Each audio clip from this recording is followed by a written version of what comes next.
Hey, welcome to episode 223 of Awkwardly Awesome Podcast. I'm your host, Jason Freeman, and I usually start the episodes pretty upbeat, but today I find myself somber. Over the weekend, I looked on Facebook and saw that one of my high school friends, James Cool, had passed away. It was a shock, and it reminded me of how just unexpected and surprising life can be. And sometimes those surprises like this weekend are really not pleasant. But just because we can get really shocking and uncomfortable surprises sometimes doesn't mean that we need to throw up our arms and go, oh, life stinks. Life is so unpredictable. How can we find joy in this? How can we find any good in this? It doesn't mean that. I've come to slowly throughout my life realize that that life is joyful, and yes, life does contain challenging surprises at the same time, and both are true. Um, last night I went to James's visitation, and we celebrated his life and his his legacy. He has four brilliant children, and and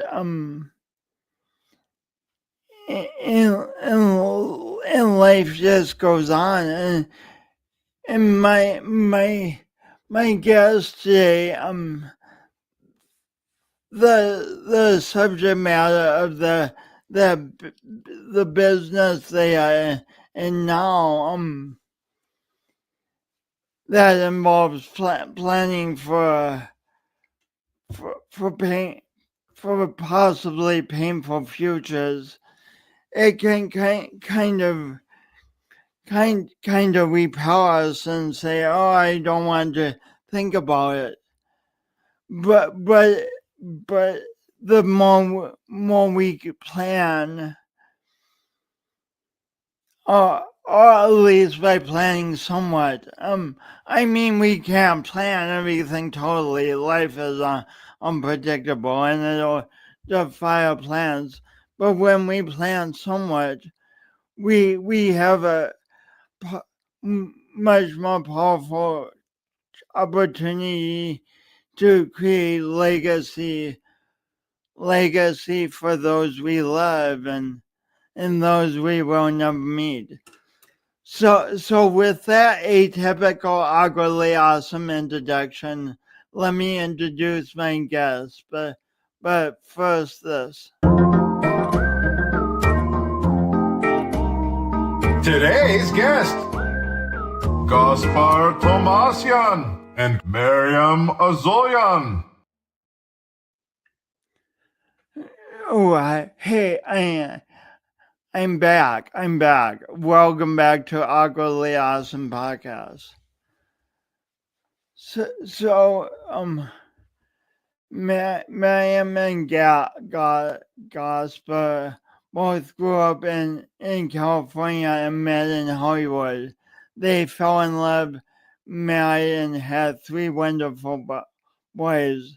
Gaspar became an MRI technologist and worked in healthcare for 11 years, while Mariam earned her master's degree in counseling with a specialization in rehab services and was an educator who serves students with and without disabilities in both community, college, and university settings for 15 years. Proud to be of service in the chosen professions, that career seemed pretty straightforward until Gaspar's mom who thought she was on track to live a long and healthy life, was suddenly diagnosed with Alzheimer's disease at age 55. Over the next decade, Mariam and Gaspar would dedicate themselves to keeping Gaspar's mother in her home and staffing the home with caregivers. With the caregivers, she need to live as complete and comfortable a life as possible.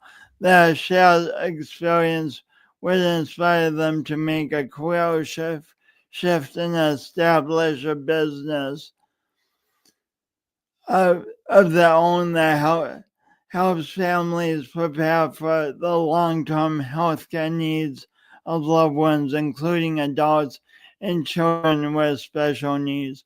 Over the past 8 years, they have proudly helped a great many families confidently plan for their futures. Please help me welcome Mariam and Gaspar. Well, welcome. Hello. Hello, Thanks Jason. for having us. Thank you for having us. We really appreciate this.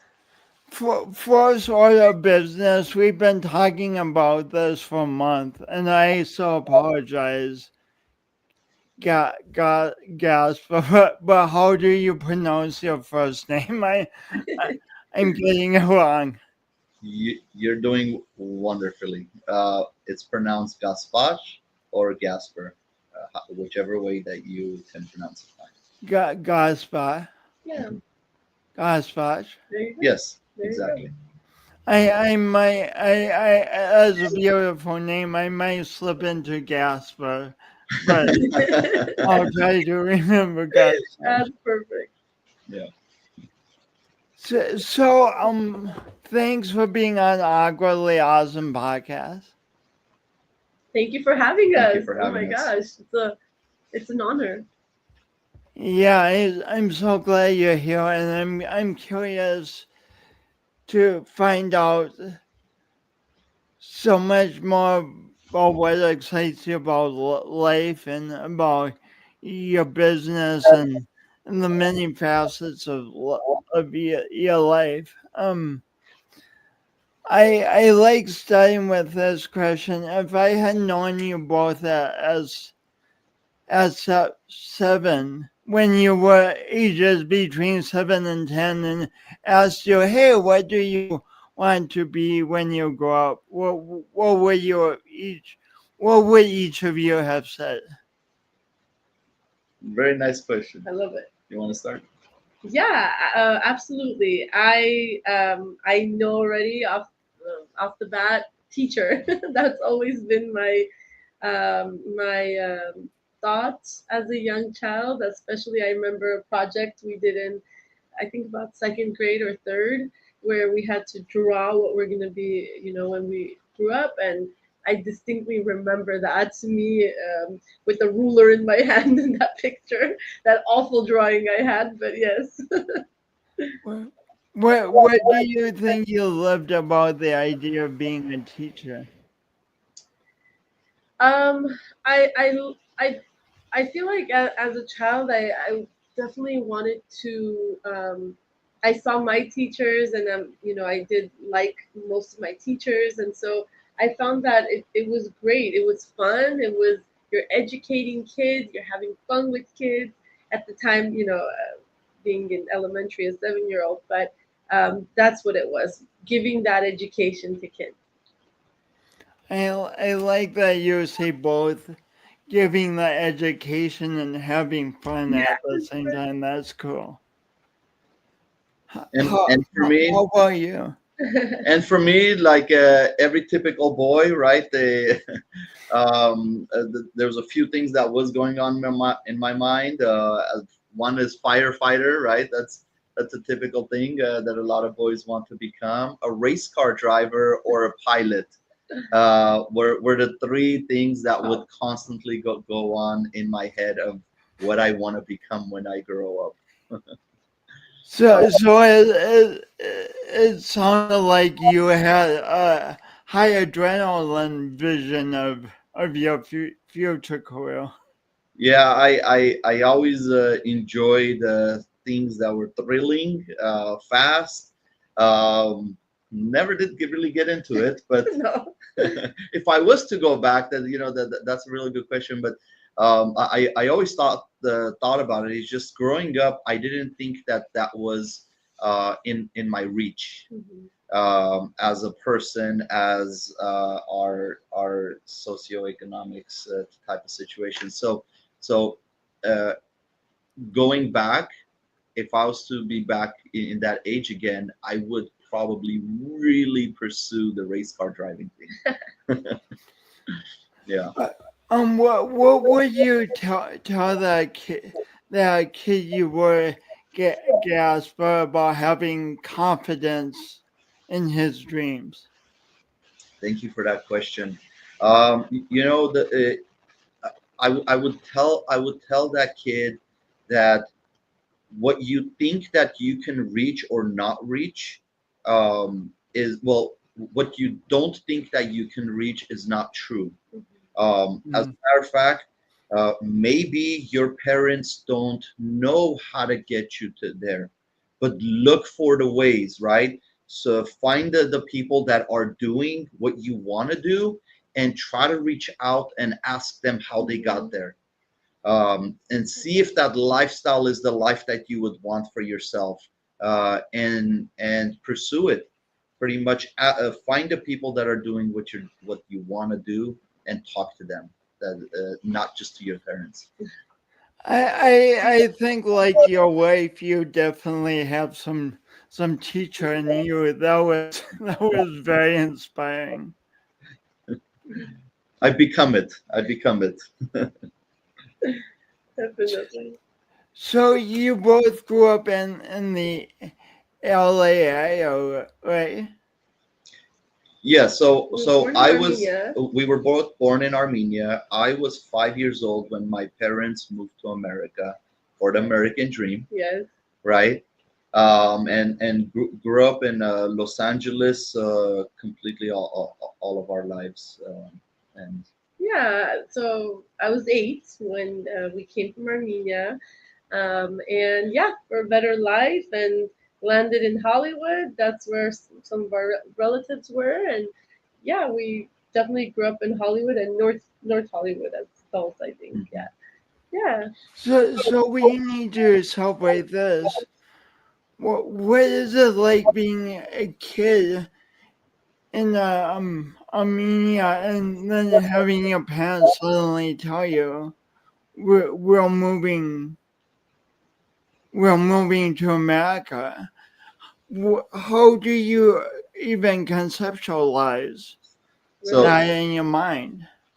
I'll go first, since Yeah, go for it. I was younger. Much younger, yeah. I was much younger. So for me, what I remember is just the excitement of moving Yes.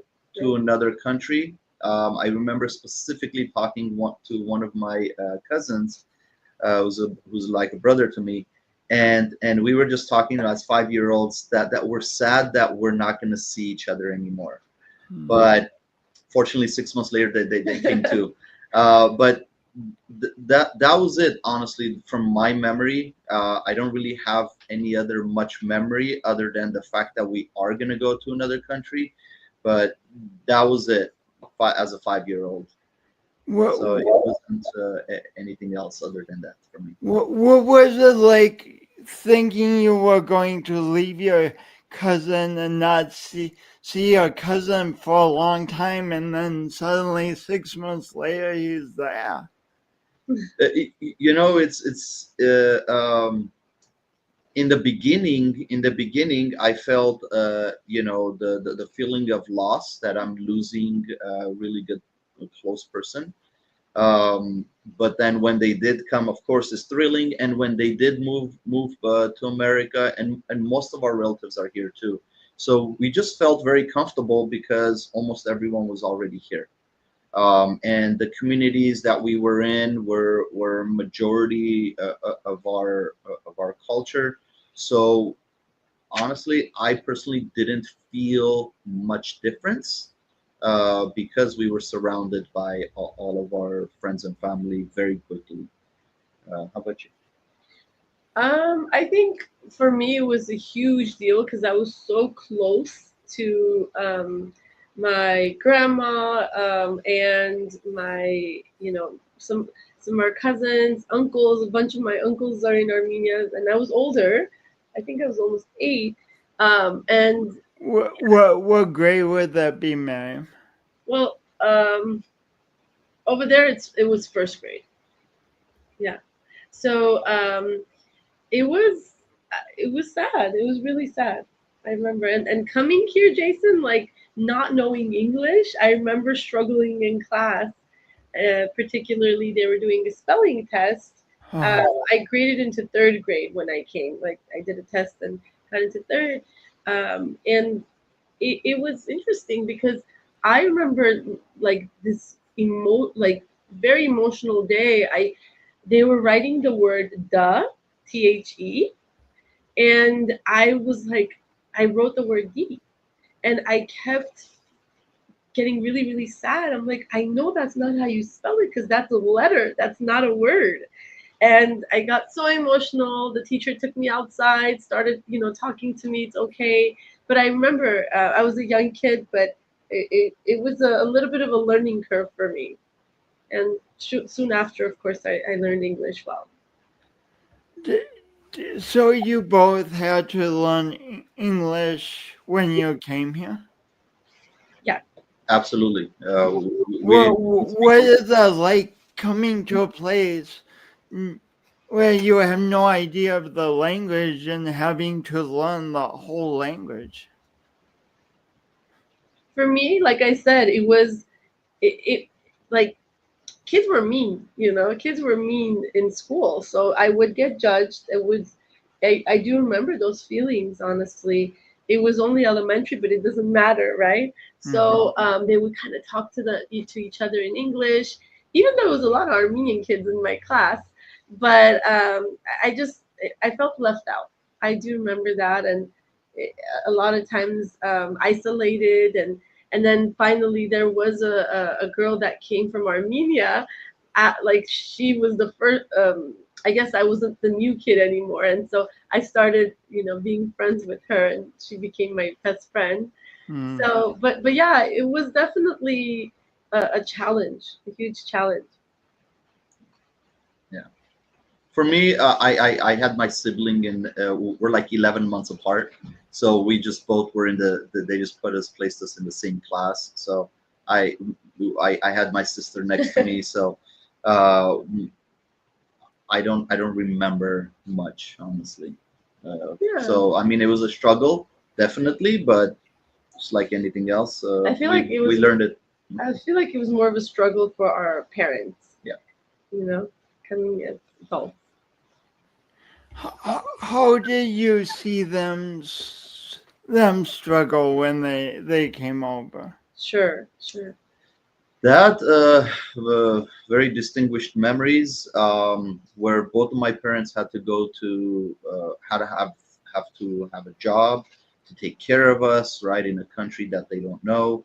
So relatives pretty much uh, helped them get a job somewhere that they were working, and not necessarily something that paid well, but it was a job. And also in the evenings, both parents going to night school to try to learn English. My dad had to quit immediately the English, the schooling, because he had to get second job. Mm. So my mom went more to the school and learned the English. So pretty much what they did was divided their efforts. This way, my dad could work and support the household while my mom learned the English so she could support our family with whatever let's say English things were needed, documents and things like that, so we could make sure that we do things properly.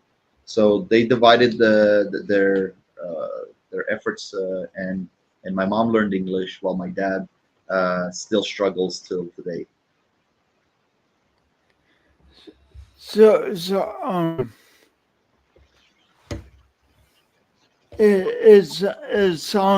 sound like a. Oh, one more question about this time of your life. What for both of you? What most impressed you when you first got to California? What seemed the most exotic, the most amazing? Great question. I just, as you said that, I just remembered our ride from the airport as we were sitting in our relative's car, and I remember just looking up as a little kid and looking at the palm trees. I was like, "Whoa!" It was very different, very beautiful. In Armenia, it's 4 seasons, so we weren't used to that at all, and we were just excited and joyful, and yeah, that's the palm trees were The palm trees for you. big for me. For me, it was the diversity of the people and different colors. Hmm. Immediately, that's what I noticed. And I mean, as a kid, growing up in a country, you just see the same type of people. And I just remember again in the airport, just seeing the different cultures, which was pretty cool. Wow. So now leaping ahead in my podcast, we kind of go back and forth Sure. sometimes. So Gaspar, what did you learn about life from being an MRI technologist? So Leaping way ahead. yeah, Yeah. we're leaping ahead. No, absolutely. So when I first got started in the medical field, I started off as an MRI, mobile MRI technologist. Okay, the significance with that X-ray. was, huh? The X-ray. Oh, I'm sorry, mobile X-ray technologist. If I said MRI, a mobile X-ray technologist was my first job in the medical field. And the things that I learned was that job required us to go to people's homes, convalescent homes, nursing homes. So it was a travel position, and I went to all of these places where I had to go do X-rays for the individuals that couldn't go to the doctor's office anymore. Um, and that's where I saw a lot of individuals that were that relied on government support to take care of them. And then and I also went to homes where people had private nurses next to them. Now back then, I always used to say in those facilities that I walked in, back then we weren't required to wear masks, but I was wearing 2 to 3 because of the negligence that most of the caregivers give to the individuals, where individuals could developed bed sores, and the whole facility would pretty much have a certain stench to it, and we had to mask up because of the smell. So that, just to move forward with seeing all of that, right, and going to people's homes where they had their own private nurses, asking the nurses, how are these people able to afford you? And the answers that I got in my mid 20s was what drove me to look for the certain types of plans for my parents. And I remember I was in my mid 20s and they were in their later 40s. where I went to them and told them that I found these certain plans that I believe we need to get. My parents, being old-minded and such, they were like, we don't need anything. We don't want to buy anything. And because I was seeing it on a daily basis in my eyes, where the people were laying down, frail, right, already to a certain degree where they couldn't be taken care of. But then this one man specifically, his picture right next to his bedstand, like on the beach, sort of like the Elvis era, right, with the shorts and standing next to his surfboard, like a Superman pose, Mm. and like looked like a really strong person, healthy, strong individual when he was younger, but now in his certain condition where he needs assistance. That mind, in my mind, I immediately said, my parents are not better than this person, neither am I. So that drove me to go talk to my parents. And when they were trying to reject me, I said, okay, I'm old enough, I'm working, I'm going to purchase this plan. So fortunately, we ended up purchasing the plan. And I don't know if you want me to get into it now or hold off and maybe get into it later. So those were the things that the main things that I've learned was that if a person takes care of their financial future in advance, they can take care of themselves the way they want to be taken care of. But if you rely on government support, it's there, but you might want to reconsider whether that's how you want to be taken care of in the future of your life. Again, the institutions you are describing where you wore triple mask, they're in California, right? Yeah, yeah. I mean, these They're are in the regular California. these are the regular nursing homes, convalescent homes, retirement homes, skilled kid assistant living homes. There's some really nice ones, and then there's the ones that the government pays for. So there's a huge difference in the way they were being taken care of, and what the government pays for, and what the nice places, like to a point where I've walked into places and I looked around and said, I would live here. Like I would live here.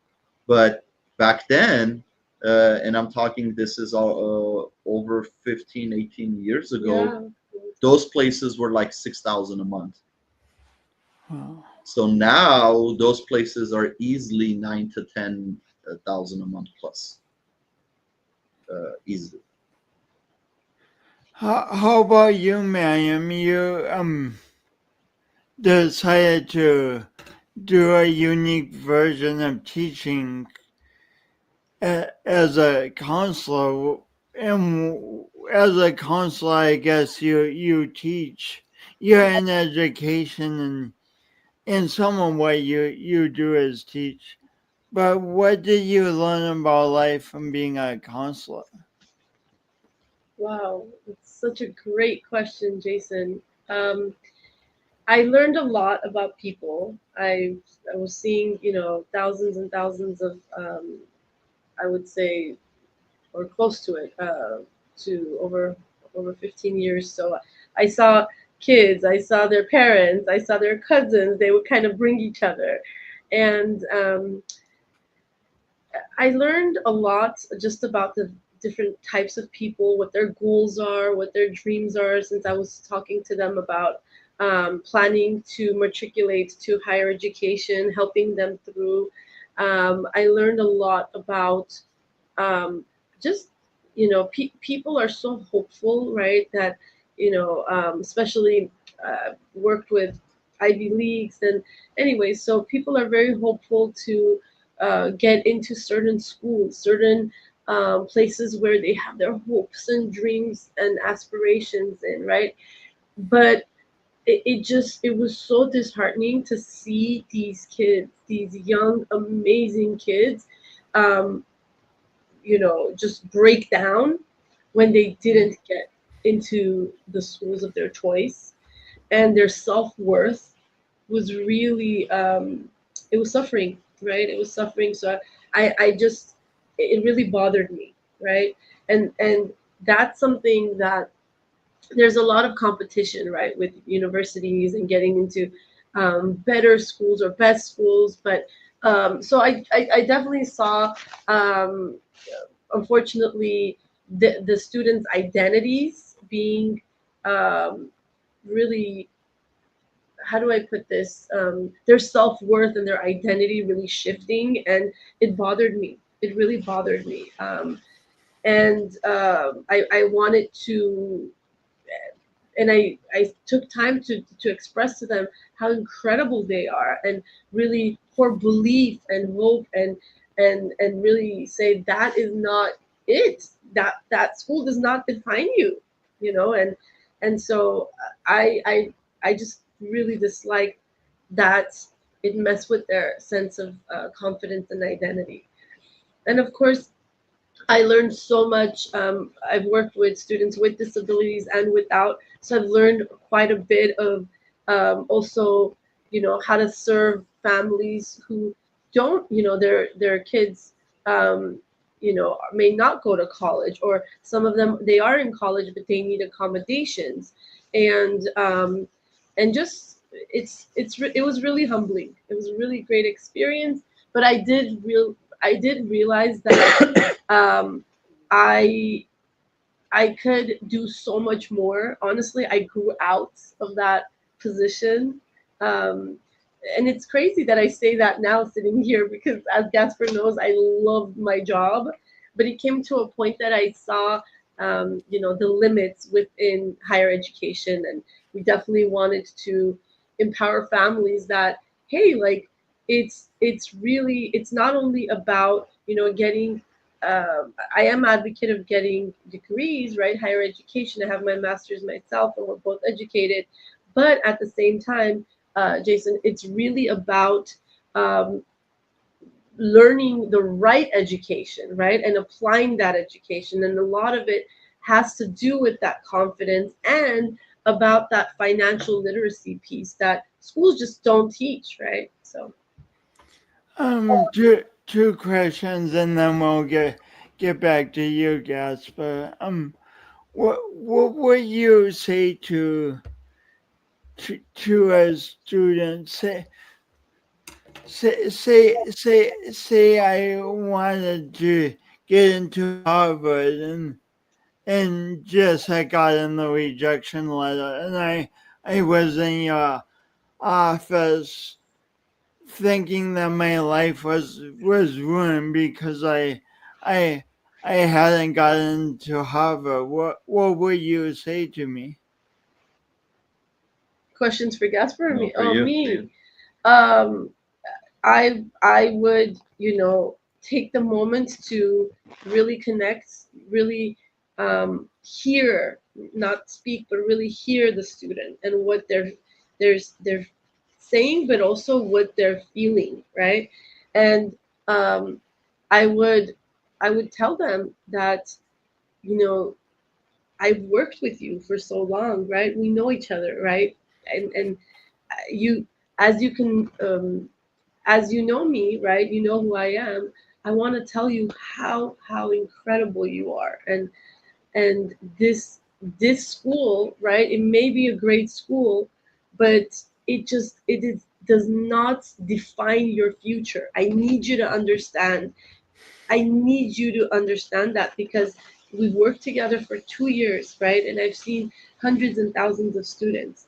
And I can honestly say that this piece of paper, right? This institution, that thought that you had, that perception that Harvard is going to get you to your end goal, it's not the school. I've came to a realization that it's not the school you go to, right? It's the good people, the networking, the community you build around you, right? And I'm part of that. But I need you to also understand what a strong and what an incredible human being you are, and what a huge future you have ahead of you. And of course, let them talk and an open, honest dialogue about my past, about getting open with them about, you know, I didn't necessarily get to go to the school of my choice because I wanted to save time, because actually I got really bad counseling as well. I didn't want to waste time and wait another year. But I would really open up with that student, Jason, and disclose some of my personal things to really have them connect, right, with a human being. That's what I would do. I'm hearing static. Is there anything on your end that could be creating? No. Not that we know.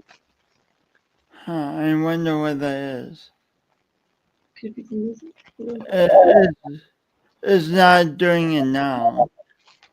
Do It's you hear happening now? now. What? It's happening now. No, not at the moment. Oh, okay. I wonder what it is. And the other question, and we'll get back to Gaspar. What would you tell a student who has who has who comes into your office who has a disability and just says basically, Mariam, if I was normal, I could succeed in life, but I have this disability and I'm not going to be able to succeed. What would you say? Or what would either of you say? Again, for me, I thought you meant for No, no, no. Gaspar. Okay. I mean, it could be for either of you. Oh, student with a disability. Again, Jason, some of these questions are, I would have like an hour conversation with them. So it's not a quick answer. But I would, my conversations are very strength based. I would talk to them about their characteristics, right? And how list some of the characteristics that I know, because I would know these kids, these students. It wouldn't just be a one time thing. So it would be constantly talking about their strengths, their abilities, not their disability, right?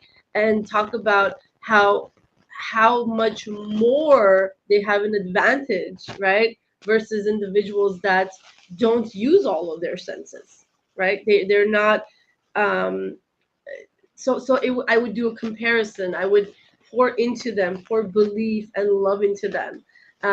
It's more about individuals' abilities than their disabilities. So I'm a huge advocate. I'm a huge advocate of really, you know, people's unique abilities and what they have to give to the world that nobody else can give except them. That's inspiring. Thank you. Gaspar, your wonderful mom was going along and at 55 was was diagnosed with Hmm. with Alzheimer's. What was that like? Ah. So, yeah, as I was in the medical field, just to go back to one of your first question, what experiences that I have as an MRI technologist, just to let you know, also add to what I was saying. The experience that I had and the realization was when a health challenge comes, it doesn't ask age. It doesn't ask for age. So a lot of individuals that think that they're young, they're healthy, they have a long horizon for themselves. I learned that that's not necessarily the case, unfortunately. And as my mom turned 55 and was diagnosed with dementia and then Alzheimer's, I started feeling it in our own family. My first response, honestly, was denial. I just thought that she didn't want to work anymore, and she was just using the phrase, "Oh, I'm forgetting. I don't know." I thought that she was just making it up, honestly. And then later, I felt really, really bad about myself in the way I was talking to her at that point, because I just thought she didn't want to do it. So it was a really harsh realization. But coming from the medical field back then, um, made me understand the steps that she was going to be in. So it made me be more prepared, and help my siblings, my dad, understand what's about to happen. That's a double-edged sword, honestly. It was good because I was able to help everyone understand what's about to happen. So we got to plan, we got to do trips that we wanted to, right? So we could enjoy the time that we have with her. But at the same time, my heart would break, because knowing what's about to happen also. Hmm. And a lot of times where it doesn't matter whether you're male or female or whatever, if you're a guy or a girl, right? Like, we all have our hearts, right? And a lot of times that I would want to get emotional, I would stop myself, because I would say, she's not dead yet. Why are you getting emotional, type of thing. But even so I ended up bottling a lot of my feelings and a lot of my emotions, just burying it throughout those 8 to 9 years that we had to deal with. But just as in general, I did feel at least good about the decisions that I had made previously, before any of the diagnosis, that at least I knew that I didn't have to take my mom to those facilities, because what was our options? Our options at that time as a family is a few options, right? We all have choices. If we didn't have the plan, what would happen to our family? I would have to either be the caregiver. Me, just in general, I couldn't have done that for my mom. I would have to either ask my wife or put her in that position, but what if she doesn't like that? And she has a career, right? She has our kids to take care of.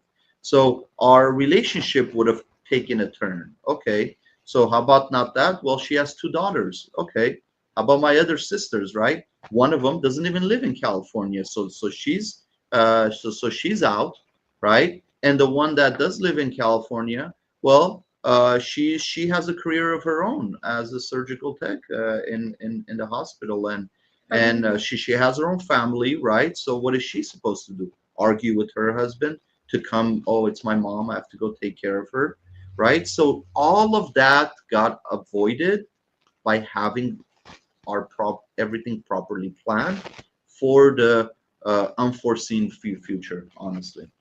I know we keep going back and forth regarding that, but it really, really was a savior for our entire family's well-being, relationships, and just knowing and having our peace of mind that we're doing the right thing for basically taking care of my mom the way I would want to be taken care of. Also, we even put cameras in the house so all the caregivers knew that we're watching them and we're hearing them. So they couldn't just, of course, not in the restrooms. But they knew that we're watching, and we could watch it at any time. So they were very respectful and really took care of our mom the way we wanted her to be taken care of. Gaspar, thank goodness that you had your experience in the nursing homes, and you had the foresight to really invest in long term care. And I can see from your story how it really served your family so well in so many respects. And at the same time, I imagine trying to talk to a family about planning for the future, you might come up against a lot of resistance. I mean, one thing people think is never going to happen to them. Mhm. And then the other thing is, I can see people thinking, well, maybe let's spend the money now and do fun things while we are Hmm. all alive. How do you deal with talking to people about the stuff they don't want to think about and they don't want to spend money on? You know, you know, actually, when that was happening, um, fortunately, I had a cousin who was in the field, so he actually reached out and told us about these certain plans. Just we took action on it. Now, Very yes, thankful for him. and we're very grateful for him for reaching out and making us like helping us through the process of getting that financial plan. And but the way we deal with it when it comes to people and talking about it, that's why me and Miriam were very open in sharing The about our story. life, about our story. We want to make sure that people know about it. That's why what we do is we do seminars, we do webinars with financial education, and within the financial education seminars and webinars, we talk a lot about these stories and how these certain plans have helped certain people. We take an educational approach, so we just want to educate and teach people what exists, and after that they can take the steps that Make they their own want, decisions. Yeah. make their own decisions in whether they want to move forward with taking the proper planning or not, right? So, So so we're you not. don't view it as trying to convince people. You view it as providing education. Yes. Oh yeah. Exactly. So me coming from the medical field and Miriam coming from an educational field, we really liked the educational approach because if you tell me to, let's say, sell this, Not a I chance. yeah, I wouldn't know where to begin, honestly. But if I started teaching you about, the common causes of, I know I'm talking about a mouse right now, right? Common Cartoon. causes of carpal tunnel is because people use mouses for hours on this way, but then there's mouses that if you use on a side way, that let me teach you about that, where it won't cause carpal tunnel. Right now I can teach you about, hey, the benefits of what you can have, and if you feel like those benefits are going to help you potentially in the future, well, you'll take the steps to actually invest in yourself Yep. and invest. So same with our financial tools and plans. When we talk to people, I like to bring up the value that it brings, that it will give to their family, and most people are smart enough and wise enough to actually move forward with getting the proper plans to help them, as long as they understand the value of it. Because um, I understand one thing, that most people don't buy what they need; they buy what they want. Once. Yeah. So if my job is always to put a different perspective and to help people understand the value and how that can help their future, their family, and their generations to come. Once people understand that, they generally people are loving, and they want to make sure they plan for their future. Yes. So Mariam, this hadn't occurred to me, but you're still definitely pursuing your 7-year-old dream of being a teacher. Absolutely. Yes. Yes. It's and I love that we're really creating I should say correcting an injustice. That's how I feel, because Hmm. by doing like we do special needs seminars, we do financial literacy seminars all across the nation, here in California.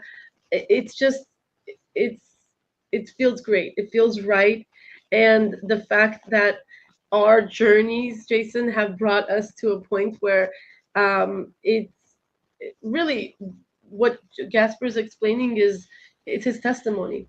It's Mhm. his testimony. It's not anything other than our story, right? And I'm so humbled, to be able to educate families, and we really, as Gaspar said, we feel so strongly that it's really about that missing education, missing knowledge that people may have never been taught, just like we weren't taught in colleges, in universities, in high school, any of K through 12, how some of these really important concepts of how money works, Mhm. time value of money, compound effect, really basic stuff, right? It just, we get to do that every single day, and we really feel strongly that people are smart enough to make their own choices as Mm. long as they're given the knowledge and awareness. Part of your business is helping people with special needs planning. Mhm. What is that, and how is that unique from the rest of what you do? Great question. Great Absolutely. question. So just a little bit from, for the viewers, right? They say, well, you were an MRI technologist. How did you how did you guys jump and start talking about your business, right?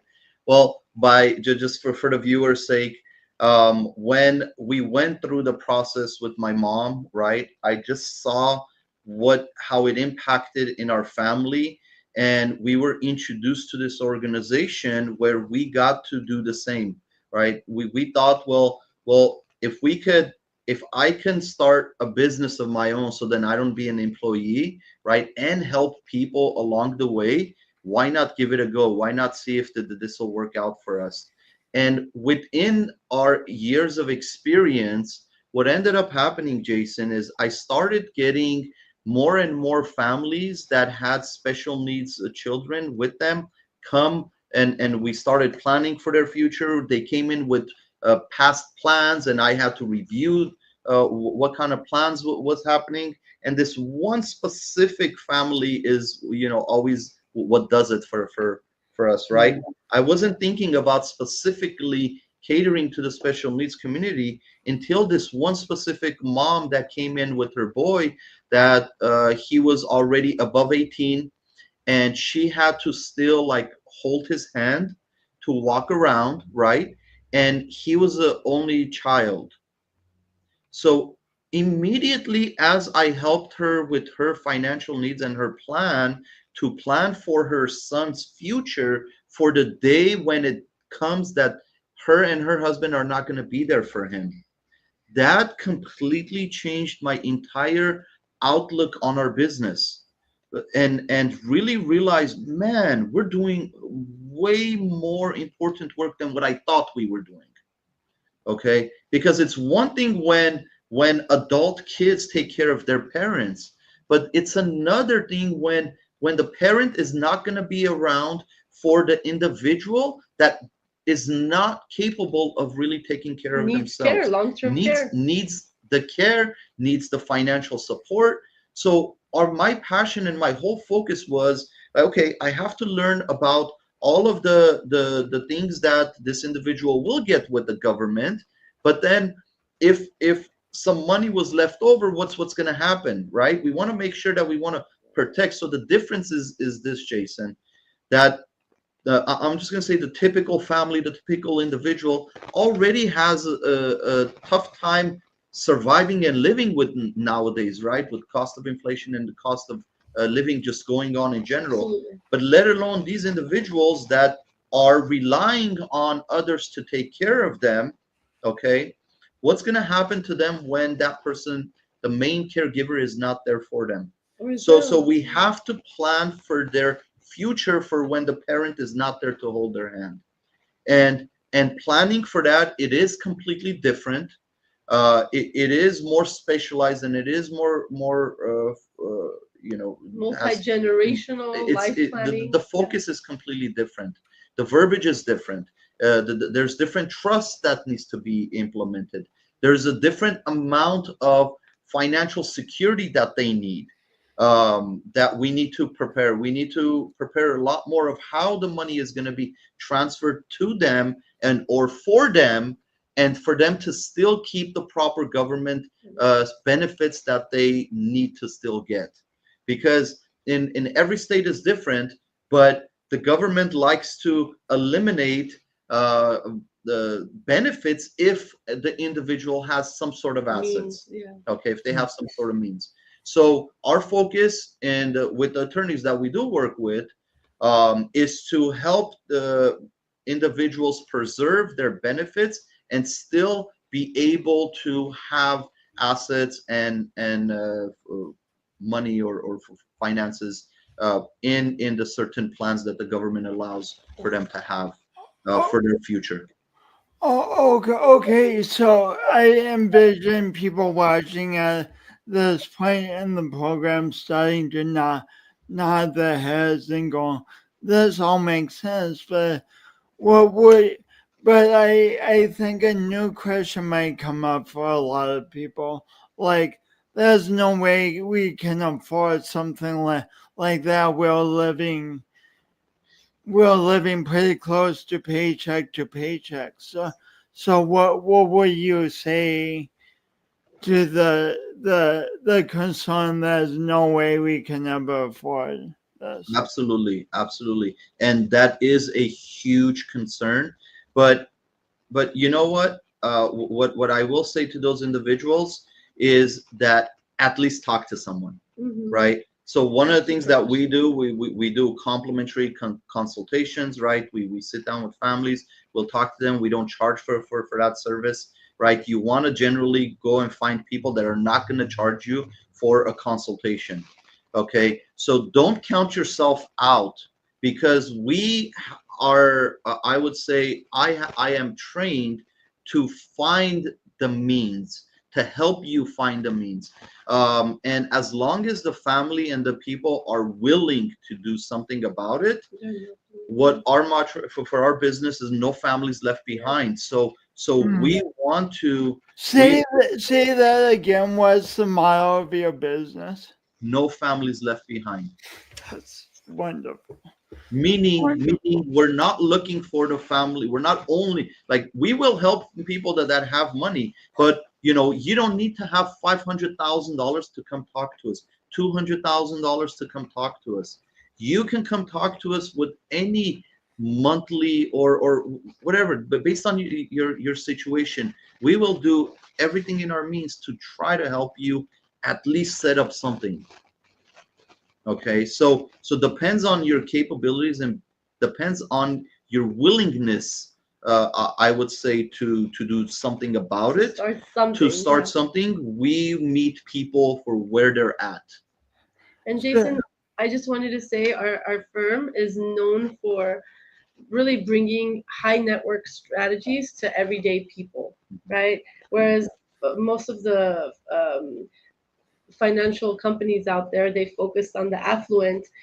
I love the fact that we focus on everyday hardworking people that really just want to take care of their loved ones and protect them. Yeah, because the way I see it, the way I'm so sorry. The way I see it is I'm helping my own family, because I grew up in poverty, right? We didn't grow up in any. I literally grew up in the government support. Okay, my parents had the government support throughout my youth. So the way I see it is every family that you just told me about that says, oh, we're already living paycheck to paycheck, how can we do it? That family is my own parents that I'm talking to. So I act in that manner to help my own parents, to help families like me that need the help, but they just need another avenue or different approach to things. So yeah. You guys are giving me goosebumps. So basically, you're saying talk to someone rather than make assumptions. Yeah. Talk, reach out, ask questions rather than assume. Yeah. The typical the average individual just automatically assumes they can't do it without speaking to them. Because see, one thing is unfortunate is that if you had a health issue, right, Jason, who would you seek out? A A, doctor, a doctor, yeah. naturally, right? What about if you had a law issue and you needed law advice? A Another, lawyer. okay, but what about when you have a financial question? Who do you ask? We ask our friend or ask our relative. Exactly. I always say we ask our plumber cousin that's making a little bit more than us, right? And that's typically the case because people, for some reason, they feel like if they sit down and talk to a financial professional, that they're going to be charged of sort, right? And there are individuals that do charge. They do charge for consultation. Okay, it's up to you whether you want to talk to them or not. But there's a lot of also individuals that will not charge you for a consultation or charge you at all. Okay, there's a lot of different ways. Speaking of reaching out, how should people contact you so I can get that up here? Absolutely. So we have a link tree, right? We have also Instagram. It's Gaspar. It's GASPAR underscore Mariam, MARIAM. And then we have a Facebook. We have a professional website. So So different. what's the easiest way for people to contact you? Um, like I said, Instagram is great. I'm happy to share that with you, as well as our email. It's FNA for all, the number four, ALL at gmail.com. FNA. Yes. F as in Frank, N as in Nancy, A as in Apple, number four, ALL at gmail.com. And it stands for Financial Needs Analysis for All. So, right to our point that everyone deserves a complimentary financial needs analysis. Did I get that right?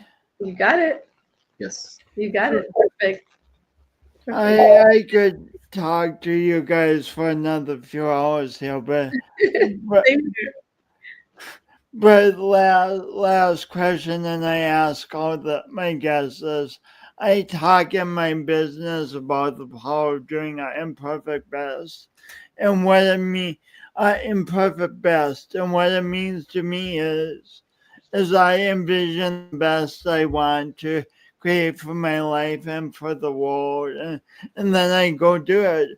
But when mistakes and obstacles come up, instead of being stopped by them, I try to learn from them and be inspired by them and move forward. And that's doing my imperfect best. What does doing your imperfect best mean to you, Gaspar? Imperfect best. Wow. Love that. That's a very good question. Your imperfect best to me would be to understand and acknowledge that we're humans, right? And we I don't- as much as we would love to be perfect at everything, I don't believe that exists. But we could strive for it.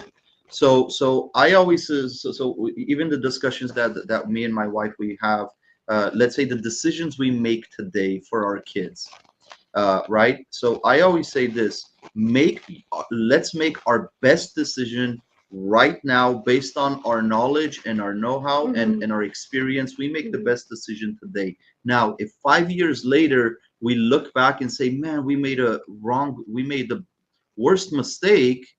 Now, I won't let that affect me, only because when I made that decision, it was the best decision at that time. So we could never compare ourselves now with our mindset as an individual that's in his 40s to what I did in my 20s. I can't go back and say, well, right? So that's what that means to me. Make the best decision right now for your future.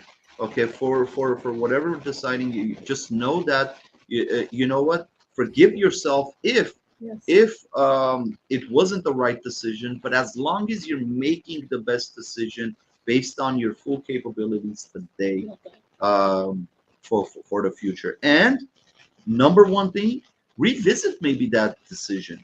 Don't let years go by to reevaluate what you made, it was correct or not. Don't be stubborn about it. Don't let your ego or your stubbornness change or evolve your decision, whatever it is that you made today. And that's one of the things, just going back to a little bit about what we do. I now more and more I'm meeting individuals that are getting ready to retire, and they've never in their careers looked at their retirement plan. Typically, their HR has told them, wait until you're past in your 60s to review that. No, you want to review your financial plan every year. Make sure that maybe there's some adjustments you might need to do. So whatever decision that you're talking about, you should reevaluate it on a yearly basis if that's still what you want, or maybe you need to turn the course, right? Just like have some sort of GPS for your life, or GPS of what you're doing to help you guide the way. That's and it was a loaded answer. When you say guide the way, turn the course, I felt a little that race car driver coming out in you, Gaspar. Yeah, because you are the driver of your life, right? No one's taking control. You have full control, but you do need to understand that you have the choices. You're the one making them, and the best part about that is that you can change where you're at. When sometimes people complain about, oh, I grew up on this, I grew up here, I grew up there, so I'm stuck here, I'm stuck there. You're not a tree. You can move. You're not a tree. You can move. You can make changes. You can make new decisions. It's okay. You made a decision a few years back. You can make a new decision today, right? And go after it, whatever it is that you want to do. Well, inspiring. How about you, Mariam? What does doing your imperfect best mean to you? Gosh, thank you so much for that question. I feel like Gaspar's answer was beautiful. We learn from each other constantly. So, but my answer would be, as you asked me, I was self-reflecting.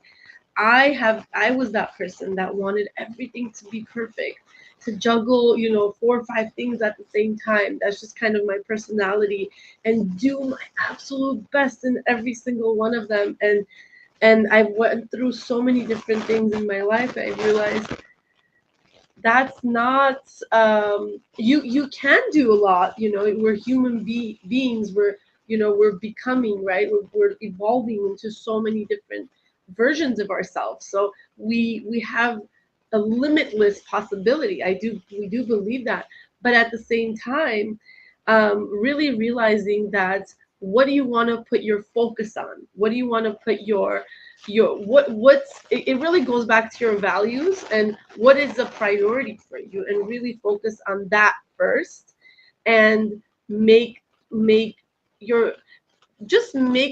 best of every day. That would be me, as understanding what is an imperfect best, making the best of every single day and growing every single day. So when you show up for the next day, you have new information, but you're also applying that information, right? So it's both. Applied knowledge is really key. And that's what will, it won't be perfect, but it'll be my imperfect best for the day. And so continuous to that, life planning for our kids, for our family, for our loved ones, Jason, it's so essential, because we're doing our, best, right? We understand circumstances can come in life, but yeah, it just, and also understanding that your struggles, right, is, without struggle you can't have success, without the yin and yang situation. So it's really our triumph as human beings is what brings us to this point at this very most exact moment where we're meeting with you at this perfect, imperfect moment, if that makes sense. So just love it. Just love it. Thank you. Gosh, I just want to give you both microphones and sit back for the next 2 hours and let you each speak here. You're both so inspiring. Oh my gosh. Thank you. And so are you. I mean, just meeting you was Absolutely. you know, a blessing of its own, because we, you know, we're so honored to be here, as I told you in the beginning. So thank you. You're welcome. Thanks so much for having an awkwardly awesome conversation with me, and thanks to you who are tuning in when this is live, or maybe you're watching this podcast 10 years from now and in the middle of the night and enjoying it and learning from it. If that's you, hi. So that was kind of awkward. I said that funny thing, then I didn't know what to say next. But anyway, thanks for tuning in. Please leave comments. We always love comments, and then tune in for another great episode that will next week that will include an amazing guest or amazing guests. So I don't know what episode comes next week yet, so you'll be surprised and I'll be surprised too. But there will be an episode next week. So thanks for being here and remember to smile. Oh, Gaspar and Mariam, please stay on when I end this, okay? Thanks. Remember to smile, y'all. Okay.